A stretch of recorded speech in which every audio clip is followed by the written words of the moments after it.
I am joined by the amazing Paul Gallagher. He sits on the board of Retail Excellence Ireland, and he's also managing director for Skechers here in Ireland.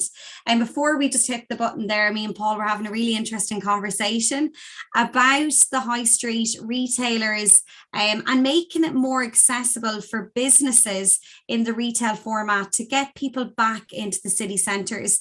And we're talking about that today, and how can local councils, local government really support retailers in driving footfall into their city centres, but also bringing it back alive again. Now, Paul, we were just talking there before we went on about we're talking about how living above these units, and we gave an example I did of a unit here in Galway where there's 4 floors and only 2 of the units of that, or 2 of the floors, are actually in use of that unit. Can you tell me, maybe you came up, you said something there, they're doing something in the likes of Norway and Amsterdam over there in the Nordics, where they actually have use of these overhead spaces within these units in city centres? Okay. Well, I think, Retail Excellence have put this point. I just want to correct you there as well. I'm managing director of Shuz Group, which operates the Skechers retail stores for Ireland. So we don't have the wholesale part of it, but we're the group. We have 20, we'll have, by the end of this year, we have 24 retail Skechers stores across the country, north and south.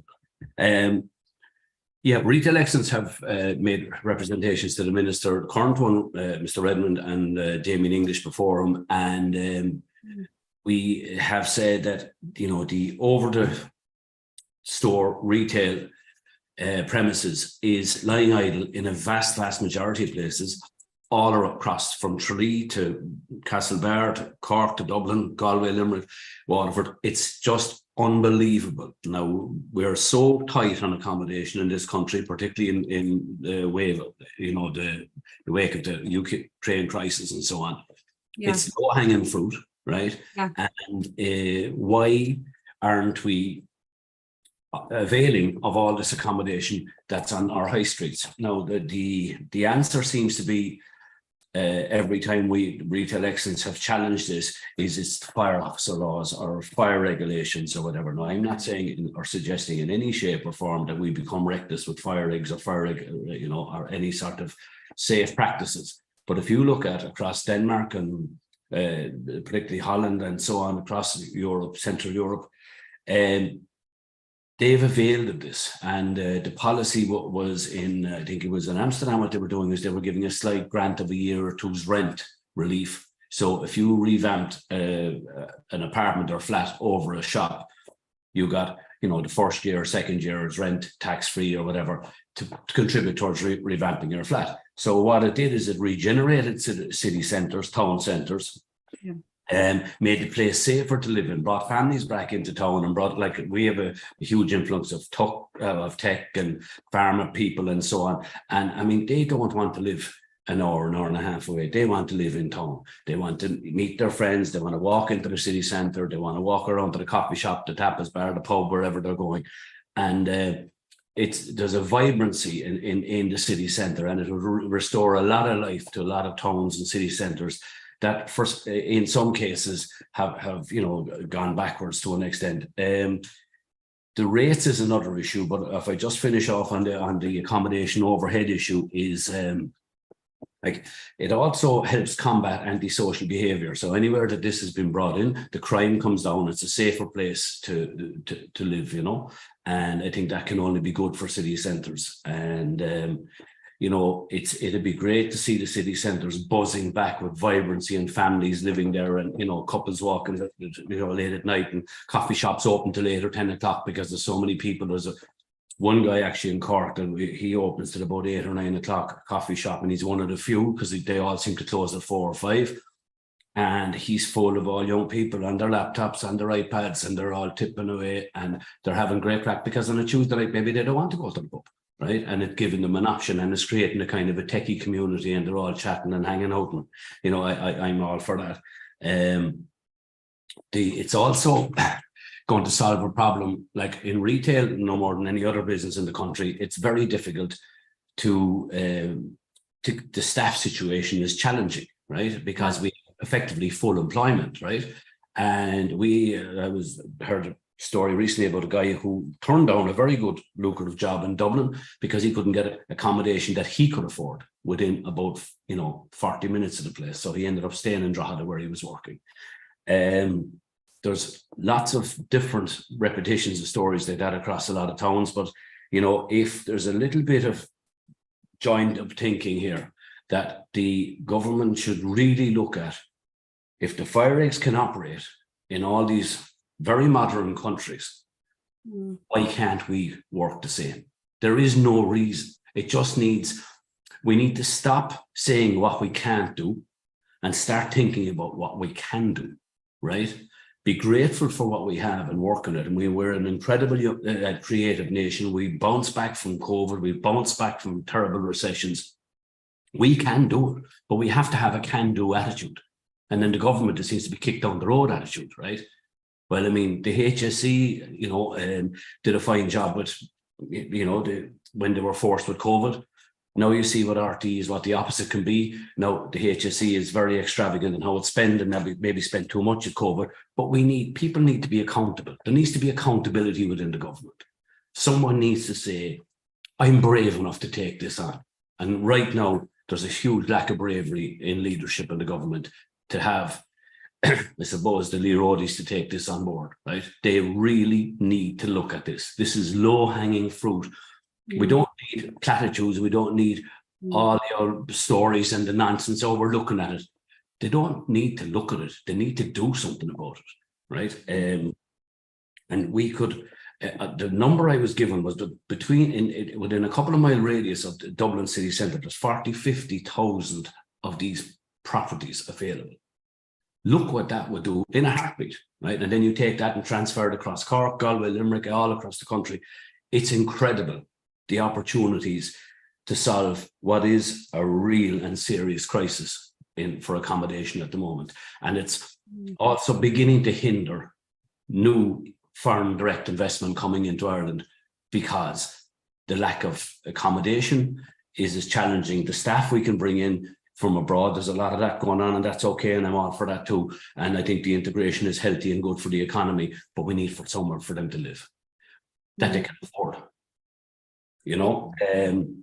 And I think they need to really, really look at it. The other thing I think that they could look at in a lot of the smaller towns, and even in the bigger ones, a lot of these side streets, and even the main streets, there's shops that have been closed for quite a while, and they need to look at the lease, the rates and what they can do with the rates. I remember we were opening Wexford, and or between Wexford and Waterford, we were deciding a few years back which one to open. And Michael Walsh, I believe, the head guy in Waterford, and Breed, I think was the lady we were dealing with. She was extremely proactive.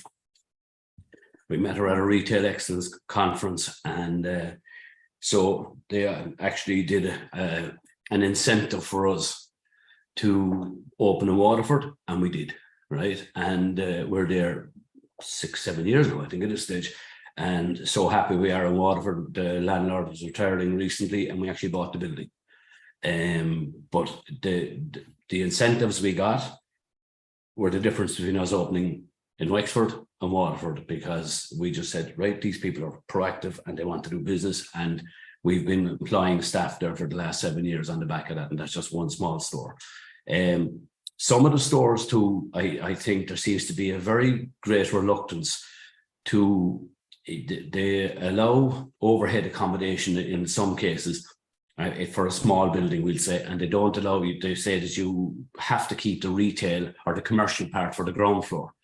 Now, in a lot of cases, it's not commercially viable to keep the retail space in the ground floor. So I think we should be looking at, if it's a 3-story building and it's off centre and on a side street, they should look at making it 3 stores of accommodation, not 3 store, not a bottom retail and 2 stores, because it's filling up a gap and it's providing accommodation, right? Because obviously if it's been vacant for over 2 years, it's not fit for purpose, or the demand isn't there for retail, because retail is like everything else, it's becoming more specialised. Although I must say retail is rather buoyant in Ireland at the moment. Retail is good and solid from what we can get back from Retail Excellence, maybe to the detriment of online.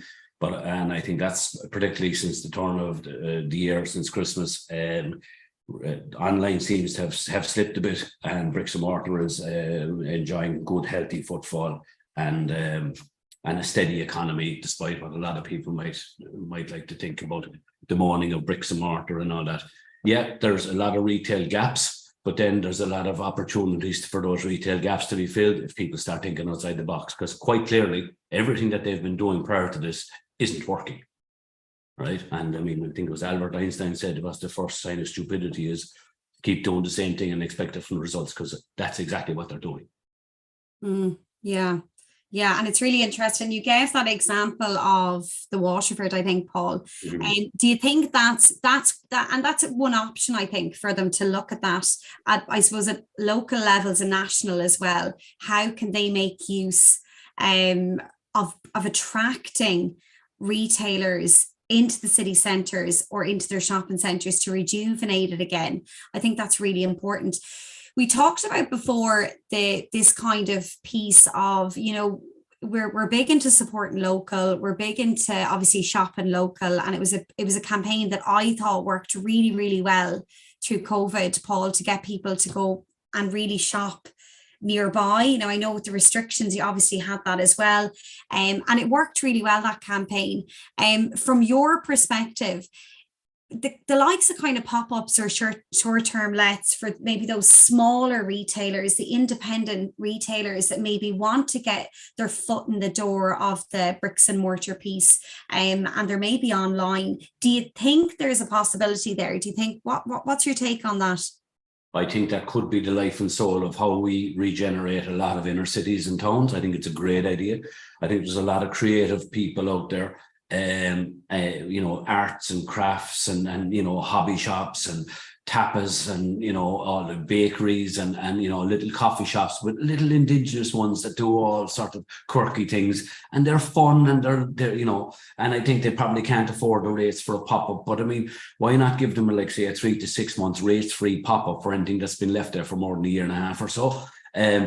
Let them feel the way, and then if they get the rates free, and the landlords obviously would be desperate enough to give them a couple of months rent free as well, because they have obviously a premises they can't let. So like, there'd be a double whammy, and it'd be a great incentive for someone to put their toe in the water, feel the temperature, and you could create a hell of a lot of new stores. But you'd also create a very interesting and quirky, because, like, let's face it, there is still a lot of high street retail that looks the same here as it does in the UK or even across Europe. You know, a lot of the big multiples are all there. But the point of difference is what your unique, your USP or your unique selling point would be. The likes of all these little quirky shops offering different indigenous stuffs. And I mean, you know, you see the coffee shops are flying, and you know, the tapas bars are doing well, and people have an appetite for a bit of fun, you know. So this can be brought across the board, even more so if the little bit of thinking outside the box and make it more and more, you know. And there's also no grants for retail. You can't get a grant for retail. You can get a grant for manufacturing, you can get a grant for everything. There's no grants for retail. Yeah. That's really, really, I love that you brought that up, Paul, because I mentor a lot of product-based business owners. So these are people that make, it could be you know, products for their face, cosmetic products, and they're making it at home. They're essentially a homegrown product. It's cultivated, could be Irish seaweed based, it could, you know, natural organic stuff. And the challenges they're having, Paul, is what you said there isn't grants available unless they can go to Enterprise Ireland, and that's when they have a team of people behind them. But there is a point where they start off on their own making the product, and then to go from there to there, there's no kind of, I suppose, what you said there, kind of that support, and there's a bit of a gap in that. So I mentor some of them, but there is a gap there with the funding side of things, where a lot of them are struggling, because they need to get the product made, the packaging made, and they're then going to all these showcases, they're then going to markets to try and sell the product, Paul, and then there's their online shop, but they're struggling to get their foot inside the door of a bricks and mortar retailer, like you said. Yeah, and I mean, and that could be the difference between hero and zero, you know. I mean, that getting it on there could be the one that could take them over the line where they get enough volume, where it becomes viable, and all of a sudden it becomes a job, and then from becoming a job, it becomes a business. And then from becoming a business, it could thrive, you know. And that whole beauty industry is on fire at the moment. So there's loads of different options for various different products or whatever accessories, you know. And I think it's certainly something that I just think that government, like, they're very fixed on the big multinationals and all these, you know, but like, I mean, how do you eat an elephant one bite at a time? You know, I mean, there's an old English saying that I love quoting, and it's like, yard by yard, it's very hard, but inch by inch, it's a cinch. And like, all these small stores could make a hell of a difference to a regional town or city or whatever the case may be. And living overhead accommodation is certainly low hanging fruit. And there's an appetite for this stuff, because any of these places that seem to pop up seem to do quite well. So even looking at a rerun there of John Thoreau, the chef, was going around Ireland, and he was in Cannoli, the little Cannoli, the Italian guy in Dublin, and he was in you know, a couple of more ones there. They were just all these fantastic, quirky, fabulous foodie places that really add a difference. I mean, in Cork here, we have a thing called the Marina Market, which has been a phenomenal success. It's about the size of Croke Park, but it's a market that's on 7 days a week. I think it's the old Ford factory, and it's down by the marina, and it is a phenomenal success. We have the English market, which is a phenomenal success. And then there's a lot of regional markets, like the Douglas Market on a Saturday and the Mahon Point Market on a Thursday. All of those have made a huge difference, even though Cork's an extremely strong foodie city anyway. But they've been, you know, they've been really behind the backbone of the resurgence of a lot of stuff going on in the city. And I think, you know, Kinsale is another place, Westport, any of these ones, Dingle, there's quite a lot of these towns that have always, there's been creative thinking behind them locally, and they're booming, absolutely flying. I mean, Dublin itself is incredible. I mean, it's probably, for me, like, I often talk to Cork people about, you know, where are you going for the weekend? Oh, I'm thinking of going away. I might go to London. I said, don't bother, get on the train, get in the car, go up to Dublin. It's magic. I'm up there every week and I love it. And it's absolutely on fire, you know. And I think, you know, we're here moaning about a lot of things, but we don't have. The biggest thing in Ireland we need to learn is a bit of gratitude. We have so much here, and people have to be so proud of what we do. But a little bit of thinking outside the box on local authorities and government level can get us to a new space altogether. I mean, the opportunities are in front of us. There's low-hanging fruit, but we need to get out of our own way. Yeah. And I think it's leveraging what we have, like you said, so those food markets. And I think those kind of markets, what you said, it's bringing people together. Those kind of eater, you know, it's bringing people in that they want to get the fresh bread. They want to go and talk to the guy that's selling the flowers, or the lady that brings up her fresh tomatoes that she grows in her garden it's a focus, but it's a focal point, I think, really, because you touched on Mahon Point, I think, before, that it brought people to the shopping centre, it rejuvenated. It did, because like, I was one of the first stores in there. I had a jeans store called Gasoline back in the day. I had a few of them, and when we opened in Mahon Point, I think it was about 2006 or something like that. And Mahon Point was slow to take off, but Doreen Allen and Rachel Allen actually were very helpful with pushing and launching the farmers market there. And it really made a phenomenal difference to the centre. Yeah. To this day, Thursdays, which is the day of the market, is a strong day, and it changed the whole clientele and the whole dynamic of Mahon Point Shopping Centre to what it is today, which is a good, strong shopping centre. Yeah. So those things that bring the footfall in, having a market, looking at pop-ups, looking at rates, these are things that can really change the dynamic of the high street. And it was really interesting there.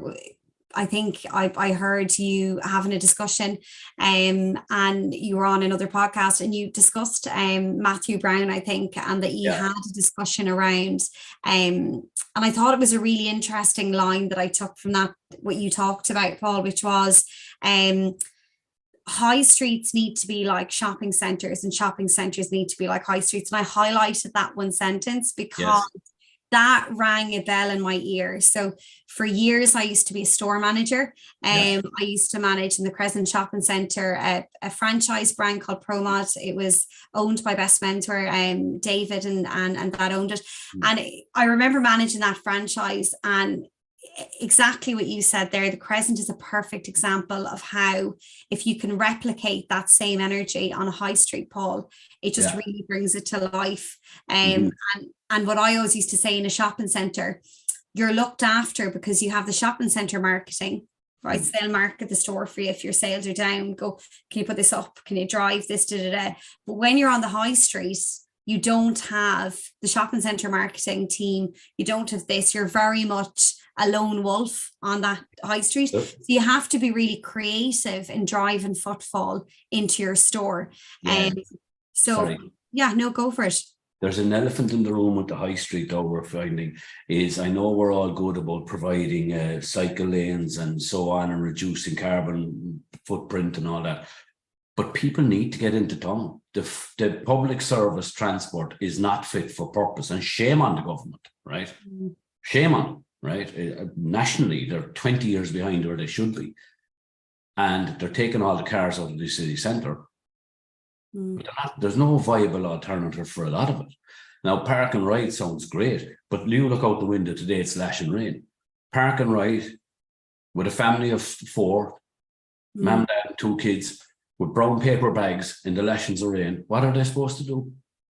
Where they put their brown paper bags and it's lashing outside and they're trying to do a bit of shopping. That's killing a lot of city centres and town centres. That's why the shopping centres are doing so buoyantly. Right now, there is a room for high street, and we have quite a few high street stores, and we do reasonably well, and we do very well in some of them. But shopping centres are very, very strong. You know, we need to start looking at all the options before we take any more car parks out of towns and city centres. Someone needs to think, how are they going to get in there? How is the town centre going to survive on the limited access that we're giving it? We're strangling some town centres. You know, and Galway itself is one. I mean, I drove up to Galway not so long ago, and it took me 45 minutes to get from Renmore into town. Yeah. It should take you 10 or 15, you know. And in Cork, it can take, you were talking about it this morning, it can take ages to get out. Some days you're the wrong end of it. If I'm leaving Dublin, which I'm in Dublin every week, I need to get out of Dublin city centre by 3 o'clock, or else it gets snarled up. You know, there's huge opportunities. It's not all bad, but like the joint up thinking needs to be done. And if we're going to look, you know, harp on this public service transport, we need to start doing something about the public service transport, because it's simply not good enough, you know. No, I agree 100% with that. And I think it was really interesting during COVID. We obviously had restrictions on the amount of people that could be inside the stores. So what you found the high street was people standing outside. So we were looking at putting canopies up. We didn't realize you had to apply for planning permission. You couldn't actually just put it up on the thing. So we could not, obviously that was a solution to the standing out, but you're right in them holding the bags. And it was really interesting, but that was highlighted really, I seen with the, because we actually give customers umbrellas when they're standing outside the store. We would actually give them our branded umbrellas because they were standing in the rain. But it's really interesting you said that. But we talked about transport. What is there any quick wins there, Paul, from your experience? I don't know. I wouldn't be qualified how or what we might do, but all I know is it's getting scary at the moment. And the amount of car park spaces that have been taken out of the major cities is phenomenal. And the car parks are all quite full. There is and I mean, now they're talking about reducing more and more, with Dublin in particular, and they're talking about congestion charges. I mean, are they really on a path to self-destruction? I think the people in government really need to look at the damage they could do to a very vibrant city, who I'm proud of to have as our capital. I think it's a great town. And if you look at the buzz, the people need to get in and out of town. They need accessibility, right? And Dublin has a reasonably decent transport system, but at the same time, you know, there are occasions when people will need to drive to town. I mean, you can't do your weekly shopping on the bus. You know, you you know, and if you want to go into Marks and Spencer's on Grafton Street or Dunn's on Stephen's Green or wherever you want to go, I know there's regional ones as well, but like the offer, the greater offer, if you want to do a family shop, if you've got to, you know, bring in the kids or whatever, and you're into town, you need access to, you know, sport shops, shoe shops, restaurants, you know, everything, and they are not always available in the more suburban places. And even if they are, city centre has to have a buzz in it, you know. The city centre has to trade, you know. Yeah. How are you battling that, I suppose, Paul, as a retailer, right? And the reason I ask that is because we done a click and collect service, you know, over peak trade, you've Black Friday, you've all those kind of key sales dates coming up on your commercial calendar, right, as a retailer. How do you, I suppose, entice the customer in, obviously from a strategy piece, into those high street stores? I'll give you an example. So I was working with one retailer and there was an issue around the parking. Now what we done, and obviously you can't do this all the time, we scheduled like a 12 to 4 slot where we had extra staff in so that the customer could pull up at the back of the laneway of the store, so they didn't have to pay for parking. So they'd ring the store, we'd bring out the click and collect. So we were trying to come up with creative ways to, I suppose, serve the customer, but getting them to still purchase off us, if that makes sense, for that. Yeah. So is there anything that you feel from a retailer that's maybe listening to this now, it can maybe drive that in the interim? No, I mean, I'd like, look, I think they need to make sure that people can park somewhere within walking distance or striking distance. It doesn't have to be bang in the middle of the city centre, but within a 5 to 10 minute walk of the city centre, they need to be able to get access, you know. Yeah. I mean, they're talking about this 15-minute city, like it's, you know, 15-minute commute. It's all, you know, that's all great in theory, but it's not in practice. And you know, there's huge opportunities for thinking outside the box, for providing what I said, the overhead accommodation, for re-looking at the transport system. Yes, I'm all for going green. Yes, I'm all for doing this, but do it in a practical and you know, manner that it's not. They sort of seem to.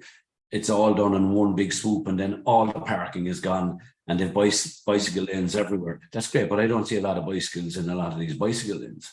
You know, some of them, yeah, some of them, no. I think, you know, there should be more urgency and accountability on the local councils and indeed on government itself to relook and speed up the transport situation. I mean, the fact that there's not a metro from Dublin Airport into the city centre, which they've talked about for the last 25 years, is a joke. The fact, you know, it's just there's a lot of opportunity.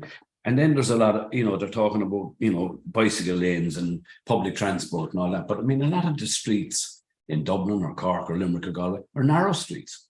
They're the cobbles, yeah. The cobbles, cobblestones, right? Yeah. So, you know, you got to be realistic of what you have. Yeah. Like, you can't reinvent the wheel and chop down half a block of the city just to make the road, like, just not viable.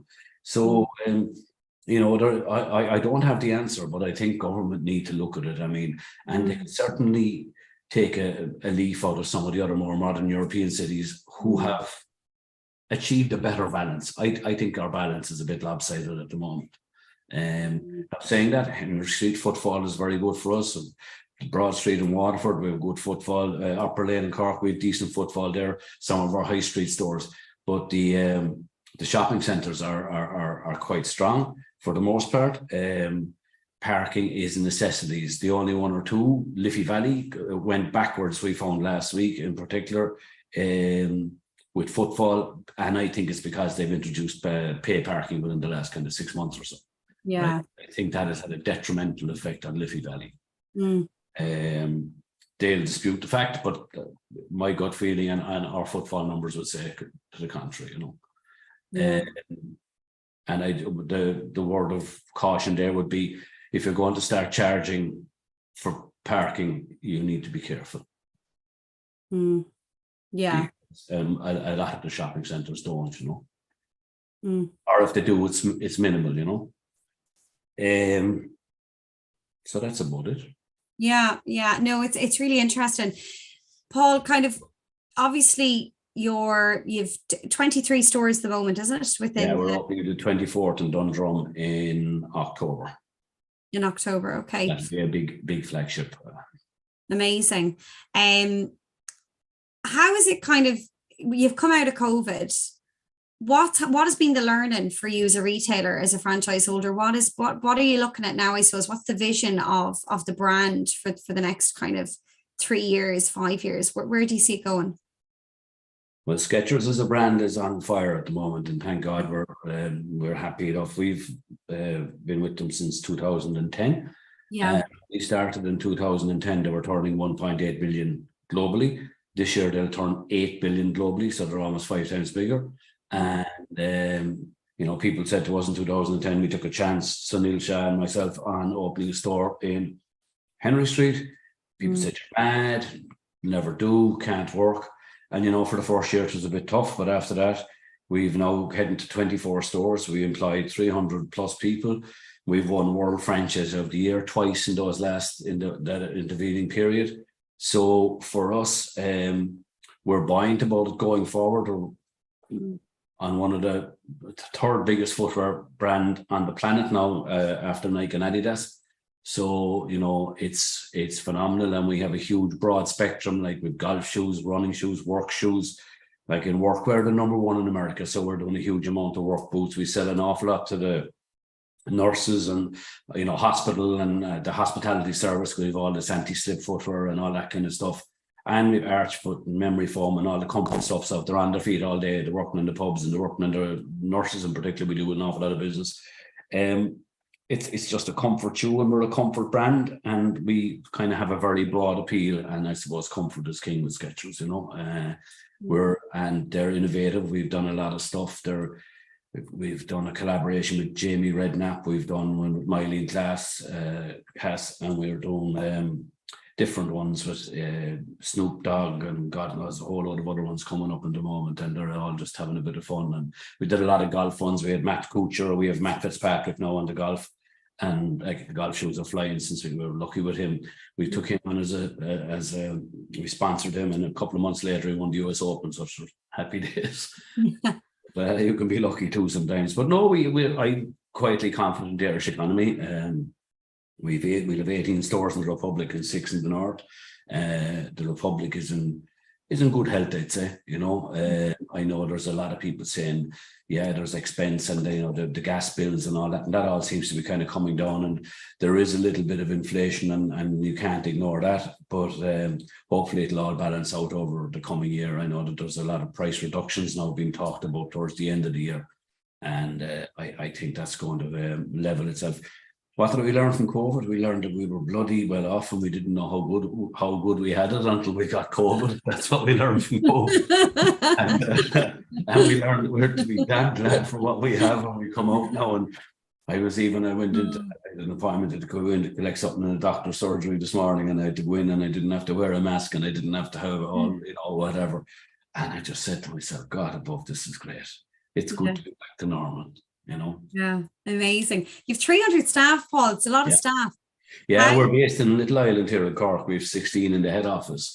So between buying, marketing, Declan Head's our chief head of ops and marketing. Dominic is our CFO downstairs, and then we have Laura and Sinead in HR, and we have marketing next door. And like a whole load of other ones, and all the accounts team are downstairs, and then we have district managers. We have 3 district managers, we have a training manager, and then all store managers, and so on and so on and so on. How do you keep, I suppose, with 300, right? How do you keep that kind of engagement, retention? Because that's a big talking point with so many people at the moment. And I know there's a lot of movement in the retail, even for myself. Most people, Paul, that I would have seen, they've all left. Like a lot of them that were in it for more than 10 years, they're just not in it anymore. A lot of them have left through COVID. Actually, a lot of them kind of end up, even hospitality and retail, they have that shortage of the experienced retailer, I suppose. So they're seeing, obviously they're bringing people up and they're looking at their succession plans, but what's been a main ingredient, or what do you think is being focused for you guys? We're re-looking at it, because everything that we do, if we stand still, we're going backwards. So we're re-looking at it, right? We're looking at our culture. We're looking at engaging with our staff now. We have 3 district managers broken down into each 3 of the districts. They have about 8 stores each. And we're looking at engaging with them. We're looking at training days. We're looking at upskilling them. We've hired the services of Alf Dunbar, who's You Are the Difference. He's a very high profile retail guru from the UK. And Helen is his girl here, and we work with her, and she's a great girl, and we'll be working with her continuously over the next every quarter. We'll have her engaged with them.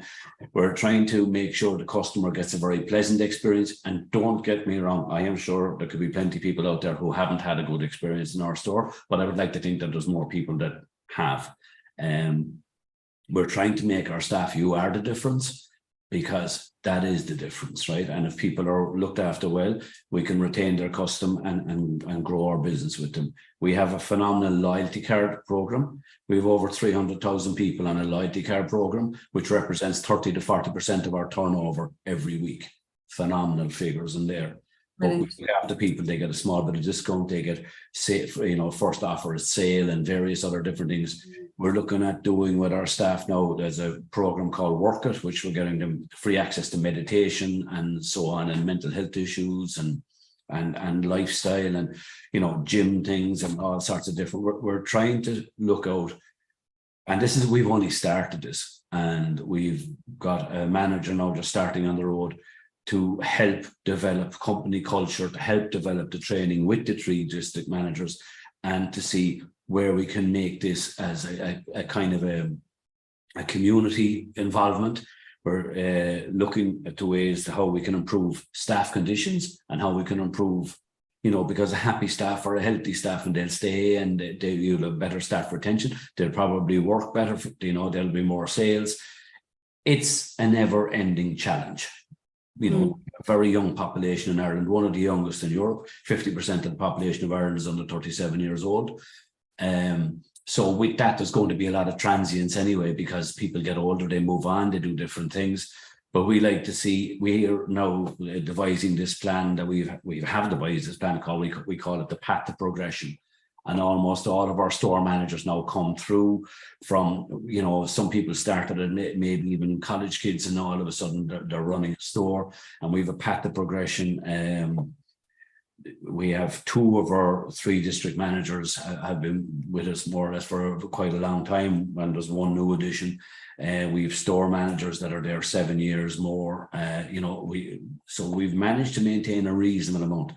But it's a challenge. And I mean, every time we have a board meeting with Retail Excellence, it's one of the things that does regularly crop up is staff staff availability, staff retention when you do have them, and staff morale. And, so Richard Branson says, treat them well, treat them and train them well enough that they can leave, but they're happy enough that they won't.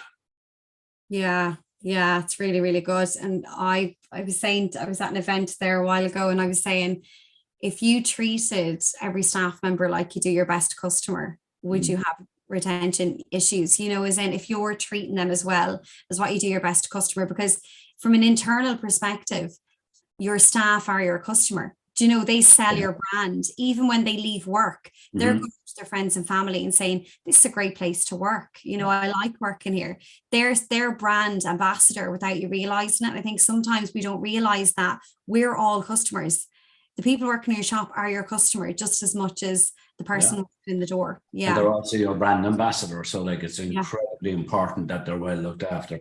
We try to do, we really look at what we do. We offer now retention bonuses at different levels. And, there's a lot of other things going on. And it's the only thing that's constant in retail is change.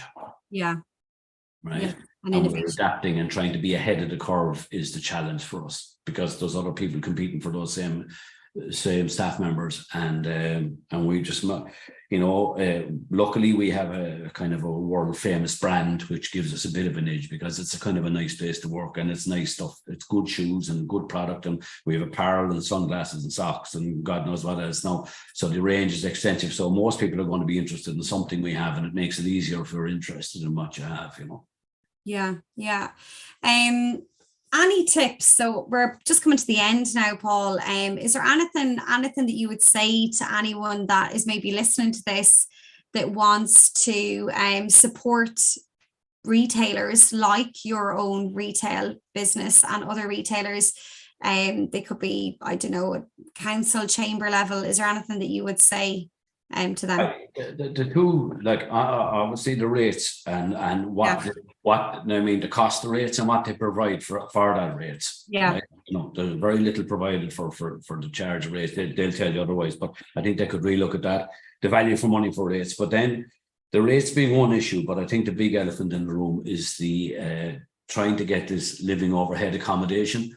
Okay. I mean, they're spending monumental amounts of money on providing accommodation for, you know, refugees and everyone else, and they're welcome, and I feel sorry for their plight, especially Ukrainian. I think incredible people. They seem to be super good backbone, and for the most part, anyway, I met very impressed and solid, and I've spoken to some of them, and they've had an incredibly traumatic transition from being, you know, very comfortable in life, owning your own business or doing your own whatever chain of stuff, and all of a sudden you're living in a one-bed flat in town, you know. And it's really challenging, Paul. It's incredible, right? Yeah, it's a culture change. It's a huge culture change. But the money we're paying out to provide all this accommodation at fairly exorbitant rates in some of the cases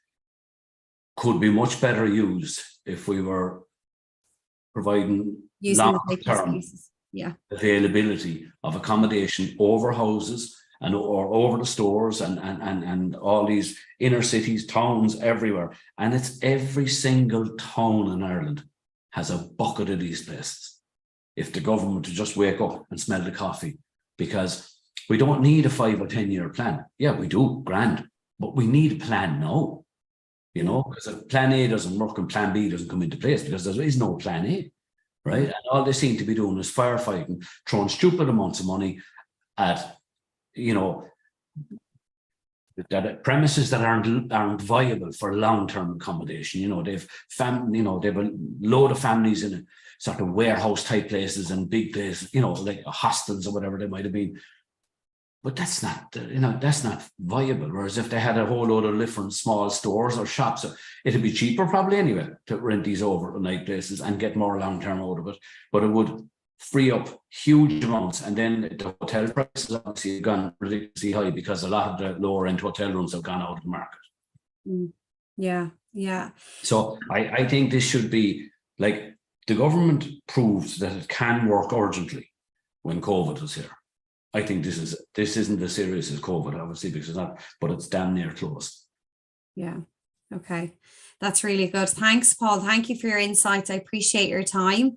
Where can people, if they want to check you out, on LinkedIn, is it, Paul? Or LinkedIn, yeah. Yeah, they can reach out to you on LinkedIn. Thanks so much for joining me today, Paul.